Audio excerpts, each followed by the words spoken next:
Hi guys, Martin here with another roundup of all the latest racing game news straight from the Team VVV website. It's the start of a new month, so we all know what that means. It's time to buy bucket loads of extra cars in Forza Motorsport 5 that you've already driven in Forza 4 and Forza Horizon. This latest offering, called the Top Gear Pack, is no exception. Having said that though, there is one exception this time, as the vintage 1966 Chaparral 2E makes its debut in the Forza franchise, famous for competing in the Canadian-American Challenge Cup. Other cars in the pack were allegedly hand-picked by the Top Gear team. This is very evident in some cases. You've got the Ford Transit, which Sabine famously raced around the Nürburgring, as well as the Audi RS4 and Lotus Elise Sport 190, all of which are highly regarded in the show and in the magazine. So, with that in mind, what on earth is the Hummer H1 doing here? As always, a full list of available cars can be found in the link below. Meanwhile, there have been plenty of changes going on in Forza 5 under the bonnet. In what Turn 10 describe as fundamental improvements, changes have been applied to the game's economy system to address its widespread criticism. So, now if you buy a DLC pack, you won't have to buy them again with in-game credits. Also, every one of the game's 200 plus cars can now also be rented, meaning you can now test drive every car in free mode, which is a very glaring flaw on launch. It's good then to see Turn 10 finally address these long-standing issues, though you can't help but wonder if it's too little, too late at this stage. With MXGP now released, Milestone's promotion for MotoGP 14, due out this June, has now begun, starting with the first official screenshots, giving us an insight into what next-gen bike racing will look like. Here we can see screenshots showcasing the Spanish Jerez circuit. Interestingly, this is the same track Milestone used in the first screenshots previously released for MotoGP 13. If we compare MotoGP 14 to 13, you can immediately spot the improvements in lighting, trackside detail and overall realism.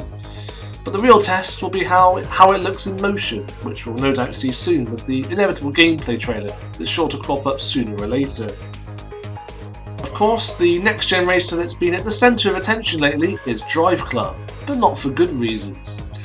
Sadly, we're still none the wiser of its release date, as Sony's promise of an early 2014 date continues to slip, although they are saying that a release update will be issued in the coming weeks.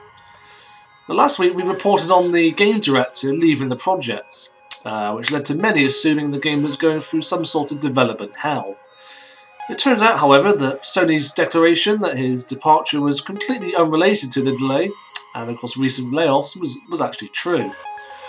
Trouble broke out over on NeoGAF when a user, known on the forum as an industry insider, criticised the director, claiming that he left due to the game underperforming.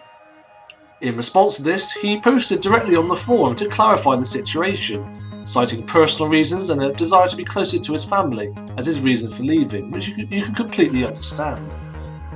rFactor 2 has often been overshadowed by the likes of Project Cars and Assetto Corsa, but now it's finally started to stand out against the increasingly crowded sim racing market with the addition of some new karting content, further broadening its strong variety of racing disciplines. The update brings junior and kart F1 spec karts to the mix, the latter boasting 20 brake horsepower, which is plenty for a vehicle weighing under 150 kilograms.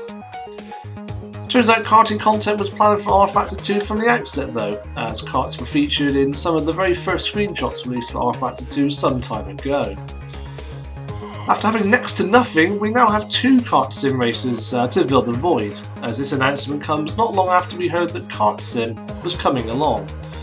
And also don't forget GT6 has kart racing too. Speaking of which, Gran Turismo 6 is getting a hefty update next week, adding the long-awaited GPS visualizer on April 7th. It's going to be a pretty significant update really, as this feature has been in development since 2007, allowing you to import driving data from compatible cars into the game with a memory stick and display it as a replay in Gran Turismo 6. You'll also be able to use it to analyse sector and overall lap times, vehicle speed, engine revs, steering angle and throttle and brake pedal depression. Over at Assetto Corsa, we've had the latest fortnightly update, which added Niki Lauda's legendary Ferrari 312 TF1 car and the Lotus Exige 240. Other improvements included refinements to the AI, but you can check out the link below for a full list of changes included in the update. Elsewhere, GameStop Car 2013 was also given an update of its own, though the most significant change here was probably its name change to GameStop Car Extreme. Other additions include the 1988 Montreal circuit, plus the F1 inspired Formula V12, as well as a host of improvements which we've got listed on the site. If you were one of many who were skeptical when Slightly Mad Studios' free-to-play World of Speed was announced, we wouldn't blame you, to be honest. After all, free-to-play racing games have become somewhat notorious for restricting content and forcing you to pay money to progress. However, Slightly Mad Studios is now insisting that this won't be the case with World of Speed. In creative director Andy Tudor's words, it's not free-to-play, it's free, before expressing his contempt for deceitful free-to-play games. Meanwhile, the iconic Mercedes-Benz 190E has been announced as the latest car to feature in World of Speed, which also happens to appear in Project Cars, so it's safe to say we'll be seeing plenty of shared cars between the sister projects. Carmageddon Reincarnation has finally splattered onto Steam Early Access after its successful Kickstarter campaign secured its funding a couple of years ago. We've yet to play it for ourselves, unfortunately, yet, but judging from the media released so far, it looks like something of a comeback for the controversial series. Ploughing into pedestrians and generally causing mayhem is still the order of the day, and it's also good to see that Stainless Games haven't lost their twisted sense of humour just yet, as seen in a delightfully disturbing promotional video we've got playing on the site. Happy Tree Friends would be very proud indeed.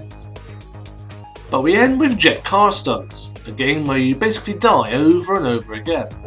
Some of you may have already played it on mobiles, where it proved to be immensely popular, but now it's being remade for PSN, Xbox Live and PC, with updated graphics and brand new content.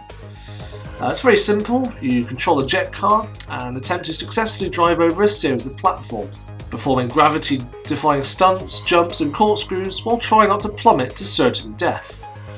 Think of it then like Trials with jet cars. That's it for now, but I'll be back next time with another roundup. As always, you can visit the Team VVV website for all the latest racing game news, and you can also follow us on Facebook and Twitter.